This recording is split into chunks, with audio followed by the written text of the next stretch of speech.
Hi అండి. Welcome to GVR foods. ఈరోజు మనం తయారు చేయబోతున్నాం మజ్జిగ చారు. ఇంకా కొన్ని ఏరియాల్లో దీన్ని పెరుగు చారు అని కూడా అంటారండి. ఈ మజ్జిగ చారుని ఎంతో ఈజీగా, టేస్టీగా ఎలా తయారు చేసుకోవచ్చో ఈ వీడియోలో చూద్దాం.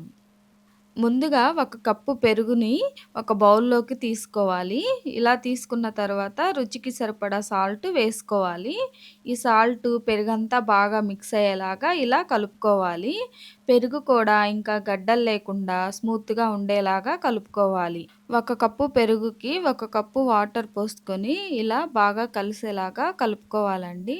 ఇలా కలుపుకున్న తర్వాత పక్కన పెట్టుకుందాం.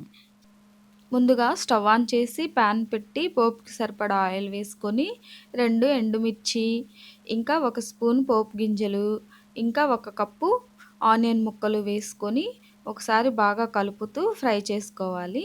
ఈ విధంగా ఫ్రై చేసుకున్న తర్వాత ముందుగా సన్నగా తరిగి పెట్టిన హాఫ్ కప్పు పచ్చిమిర్చి, కొంచెం సాల్ట్ వేసుకొని బాగా మిక్స్ అయ్యేలాగా ఇలా కలుపుతూ ఫ్రై చేసుకోవాలి.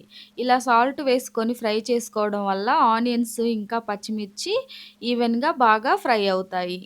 ఇప్పుడు చిటికెడు పసుపు వేసుకొని పోపంతా బాగా కలిసేలాగా పసుపు అనేది పచ్చివాసన పోయేంత వరకు ఇలా కలుపుతూ ఫ్రై చేసుకోవాలి.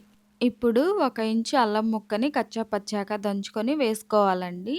ఇలా అల్లం ముక్క వేసుకోవడం వల్ల మజ్జిగ చారుకి టేస్ట్ అనేది చాలా బాగా వస్తుంది.